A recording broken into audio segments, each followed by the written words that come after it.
And now for the Net 10 Wireless Halftime Show. The Salt Lake Temple in downtown Salt Lake City, just a half mile away from the Energy Solutions Arena. We welcome you back into the Energy Solutions Arena for the Net 10 Wireless Halftime Show. I'm James Bates. A few moments from now, we'll reflect on an exciting first half of arena football here. But first, we'll give you a little AFL 101 and take a deeper look today at defensive backs. You hear the saying a lot in sports, you got to have a short memory. A baseball pitcher's a perfect example. He gives up a home run, you got to get back up there, grip that ball, and throw strikes to the next batter.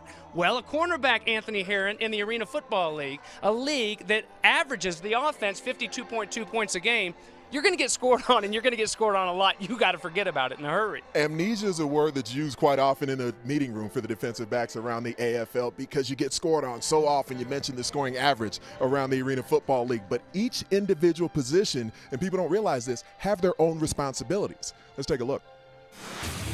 We'll start off talking about the field corner position, and of course he has to be great in coverage, but his main responsibility on many plays is to be physical out in run support. He's the guy that's usually going to be the pistol starter in the secondary. When you see flare passes like this, you have to be able to come up, shed a layer, and make that tackle out in space. Whether it's a toss play, a screen pass, he is counted on to be the force-contained man.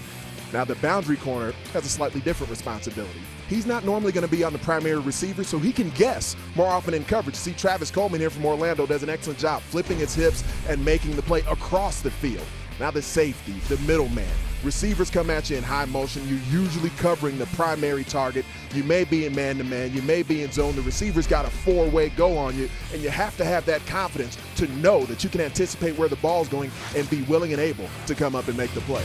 As we take it a step further, remember the jack linebacker, the only linebacker that can get in the mix when it comes to coverage. The MAC is not allowed to drop. And, of course, the illegal contact beyond 5 yards if the quarterback is still in the box. If he gets outside the box, it's fair game for everybody. Now you know a little bit more about the AFL's defensive backs, and no one's half the battle. We'll be right back to Salt Lake after this.